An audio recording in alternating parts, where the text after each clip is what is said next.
ಏನೋ first come already ನಾನು ಅವ್ರಿಗೆ ಫೋನೇ ಮಾಡೋಕ್ಕಾಗಿದ್ದೀವಲ್ಲ ಮೊನ್ನೆ ಮಾಡಿದೆ ಹತ್ತು ಕೂತ್ಕೊಳ್ಳೋಣ ಅದೇ ನೀನೇನು ಫೋನೇ ಮಾಡಿಲ್ಲ ಏನು ಮಾಡ್ತಾ ಇದ್ದೆ. ಪ್ರಿಯ ಬಂಧುಗಳೇ, ನಮಸ್ತೆ, ಹೇಗಿದ್ರೆಲ್ರು? ಬಂಧುಗಳೇ, ಪ್ರಜ್ವಲ್ ರೇವಣ್ಣ ಸಜಾ ಕೈದಿಯಾಗಿ ಶಿಕ್ಷೆ ಅನುಭವಿಸ್ತಾ ಇದ್ರು. ತಮ್ಮ ಹಳೆಯ ಚಾಳಿಯನ್ನ ಇನ್ನೂ ಬಿಟ್ಟೇ ಇಲ್ಲ. ಇವರ ಬ್ಯಾರಕ್ನಲ್ಲಿ 5G ಮೊಬೈಲ್ ಪತ್ತೆಯಾಗಿದೆ.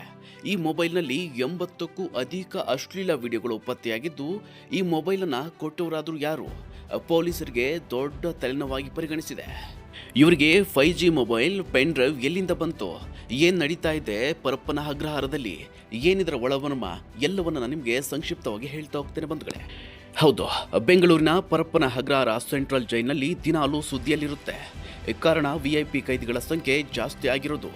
ಇಡೀ ರಾಜ್ಯವನ್ನೇ ಬೆಚ್ಚಿ ಬೀಳಿಸಿದ ಮಾಜಿ ಸಂಸದ ಪ್ರಜ್ವಲ್ ರೇವಣ್ಣ ಈಗ ಜೈಲಿನಲ್ಲಿ ಮತ್ತೆ ಸದ್ದು ಮಾಡಿದ್ದು, ಫೋನ್ ಪೆನ್ ಡ್ರೈವ್ ಇಟ್ಟುಕೊಂಡಿದ್ದು CCB ಕೈಯಲ್ಲಿ ಸಿಕ್ಕಿಬಿದ್ದಿದ್ದಾರೆ. ಹೈ ಪ್ರೊಫೈಲ್ ಕೈದಿ ಬ್ಯಾರಕ್ನಲ್ಲಿ ಮೊಬೈಲ್ ಪತ್ತೆಯಾಗಿರುವುದು ಕಾರಾಗೃಹ ಇಲಾಖೆಯಲ್ಲಿ ದೊಡ್ಡ ಸಂಚಲನ ಮೂಡಿಸಿದೆ. ಅದರಲ್ಲೂ ಮುಖ್ಯವಾಗಿ ಪ್ರಜ್ವಲ್ ಬಳಿ ಇದ್ದ ಮೊಬೈಲ್ ಹಾಗೂ ಪೆನ್ ಡ್ರೈವ್ನಲ್ಲಿ ಅಶ್ಲೀಲ ವಿಡಿಯೋಗಳು ಇರುವುದು ಕಂಡುಬಂದಿದೆ.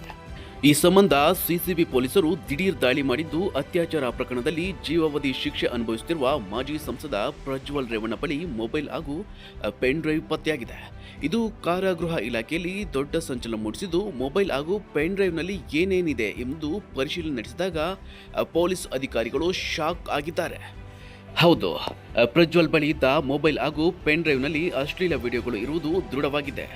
ಅಲ್ಲದೆ ಯುವತಿಯರ ಅಶ್ಲೀಲ ಫೋಟೋಗಳು, ಕಟ್ಟಿಂಗ್ಗಳು ಇರುವುದು ಕಂಡುಬಂದಿದೆ. ಈ ಹಿನ್ನೆಲೆಯಲ್ಲಿ ಇದೀಗ ಪ್ರಜ್ವಲ್ ರೇವಣ್ಣನನ್ನು VIP ಸೆಲ್ನಿಂದ ಸಾಮಾನ್ಯ ಸಜಾ ಬಂದಿಗಳ ಸೆಲ್ಗೆ ಶಿಫ್ಟ್ ಮಾಡಲಾಗಿದೆ. ಹಾಗಿದ್ರೆ ಪ್ರಜ್ವಲ್ಗೆ ಮೊಬೈಲ್ ಕೊಟ್ಟಿದ್ದಾದ್ರೂ ಯಾರು? ಪ್ರಜ್ವಲ್ ರೇವಣ್ಣ ಸೆಲ್ನಲ್ಲಿ ನೀಲಿ ಬಣ್ಣದ ರೆಡ್ಮಿ 5G ಮೊಬೈಲ್ ಫೋನ್, ಒಂದು ಚಾರ್ಜರ್, ಒಂದು ನೀಲಿ ಪ್ಯಾಕೆಟ್ ನೋಟ್ಬುಕ್ ಹಾಗೂ ಒಂದು ಕಪ್ಪು ಬಣ್ಣದ ಸ್ಯಾಂಡಿಸ್ ಪೆನ್ ಡ್ರೈವ್ ಸಿಕ್ಕಿದೆ. ಆದರೆ ಮೊಬೈಲ್ ಹಾಗೂ ಪೆನ್ ಡ್ರೈವ್ನಲ್ಲಿ ಅಶ್ಲೀಲ ವಿಡಿಯೋಗಳು ಇರುವುದು ಕಂಡು ಬಂದಿದ್ದು ಅಚ್ಚರಿಗೆ ಕಾರಣವಾಗಿದೆ. ಹಾಗಾದರೆ ಪ್ರಜ್ವಲ್ ರೇವಣ್ಣಗೆ ಮೊಬೈಲ್ ಪೆನ್ ಡ್ರೈವ್ ಕೊಟ್ಟವರಾದರೂ ಯಾರು? ಅದರಲ್ಲಿ ಅಶ್ಲೀಲ ವಿಡಿಯೋಗಳು ಹೇಗೆ ಬಂದವು ಎಂಬುದು ಪ್ರಜ್ವಲ್ ರೇವಣ್ಣ ಬಾಯಿ ಬಿಡ್ತಾ ಇಲ್ಲ. ಹೀಗಾಗಿ ಇದು ನಿಗೂಢವಾಗಿದ್ದು, ಈ ಸಂಬಂಧ ಕಾರಾಗೃಹ ಮತ್ತು ಸುಧಾರಣಾ ಸೇವೆಗಳ DGP ಅಲೋಕ್ ಕುಮಾರ್ ಅವರು ಜೈಲು ಸೂಪರಿಂಟೆಂಡೆಂಟ್ಗಳಿಗೆ ನೋಟಿಸ್ ಜಾರಿ ಮಾಡಿದ್ದಾರೆ.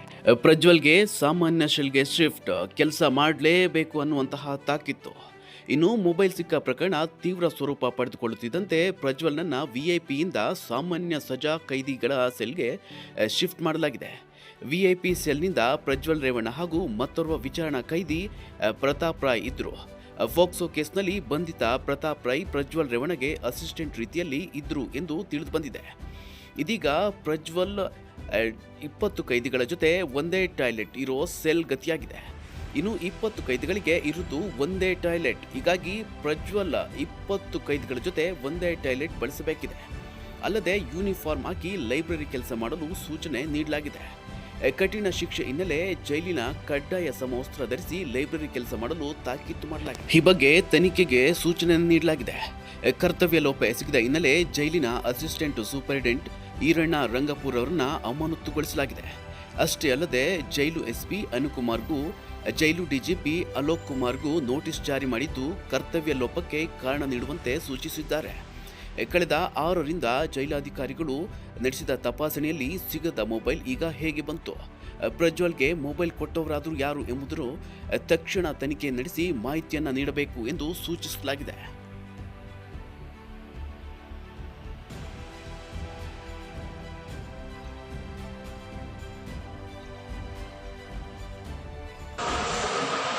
ಏನೋ ಫಸ್ಟ್ ಕಮ್ ಆಲ್ರೆಡಿ ನಾನು ಅವ್ರಿಗೆ ಫೋನೇ ಮಾಡೋಕ್ಕಾಗಿದ್ದೀವಲ್ಲ ಮೊನ್ನೆ ಮಾಡಿದೆ ಹತ್ತು ಕೂತ್ಕೊಳ್ಳೋಣ ಅದೇ ನೀನೇನು ಫೋನೇ ಮಾಡಿಲ್ಲ ಏನು ಮಾಡ್ತಾ ಇದ್ದೆ.